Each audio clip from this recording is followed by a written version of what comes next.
LLM memory, but not just memory in your chat. When you're chatting with ChatGPT, we already have that. It can remember quite a bit. What I think we're going to see is these bot models that are collecting the data about what Eric is doing. This is going to be a big privacy thing, but it also is going to make things like, your home automations and some of the other things a little more transparent, a little easier, a little smarter.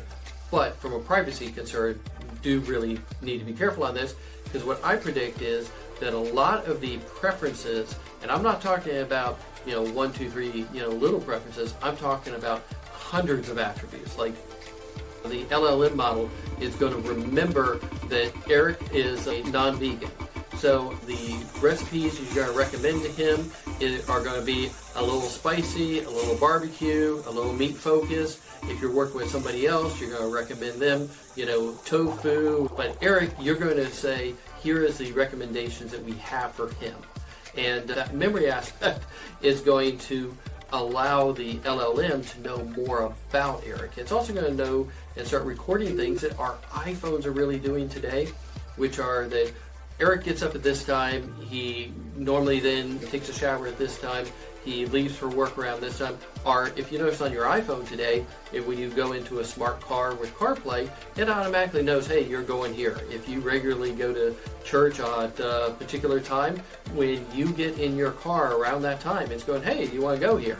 With that memory model, it's going to be even more predictive on that around a larger range of things. So it's going to ask you and record certain amount of demographic data that it's going to have to be told once or twice, but then it's going to model off of that to be able to drive some of these recommendations. So where this comes into play and where I see AI going, today we type into your phone, into maps, find tacos near me.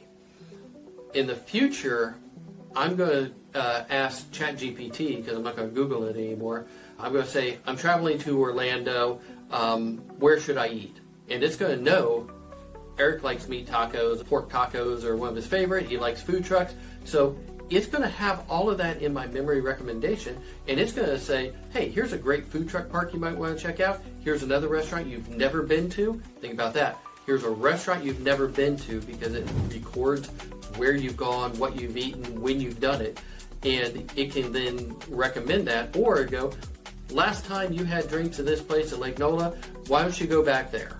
And it will have the ability, because of that memory function, to be able to make those type of recommendations, as well as know the person that is working for. Today, we ask the LLM, and we ask our home assistant, we ask people to do certain things. In the future, there's going to be a lot more things set on set it and forget it mode. What I mean by this is, there's going to be times where today I have to remember to order a prescription. I have to remember this. Those type of things you can set on auto, but also the models can start monitoring those type of things and do a better job at making sure that certain things are in the smart refrigerator, in the house. You've had this delivery. So in the future, it could be that you have a checklist that it brings up and says, it appears that you need to have these items delivered. Is that okay? Yep. And then your delivery service brings it to the house. They let themselves in, put it in the refrigerator. That's not all that far off. I think of that as something that we'll see more of in 2025 and 2026. It sounds a little bit, George Jetson-like, but those type of models are here today. It's the adoption of it that is really what is needed to make that happen. I hope everybody enjoys this. If you guys are not already, please subscribe to this channel. It helps us to get you notified when we have great videos like this coming out. Thanks.